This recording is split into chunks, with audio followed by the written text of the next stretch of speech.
மாதத்திற்கு ஒரு முறையும் ரத்த தானம் செய்யலாம். நமது உடலில் 5 முதல் 6 லிட்டர் புது ரத்தமாக உற்பத்தியாகிவிடும்.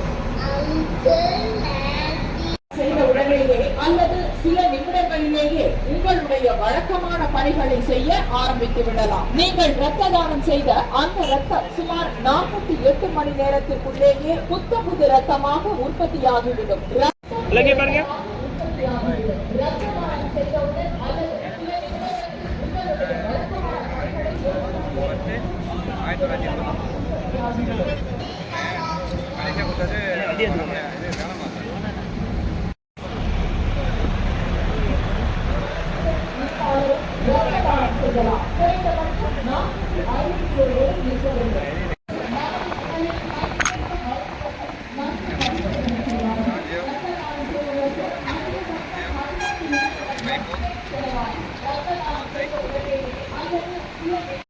உற்பத்தியாகிவிடும். ரத்த தானம் செய்தவுடன் அல்லது சில நிமிடங்களில் உங்களுடைய வழக்கமான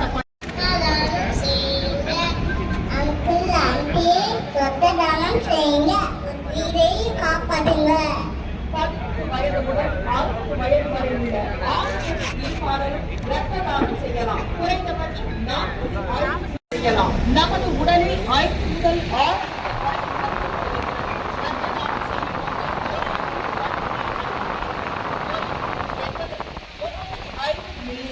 ரத்ததானம் செய்வதற்கு முன் நமது உடலை கைதேர்ந்த மருத்துவர்கள் நன்கு பரிசோதனை செய்வார்கள். ரத்த தானம் செய்வதற்கு அதிகபட்சம் 15 நிமிடங்கள் மட்டும்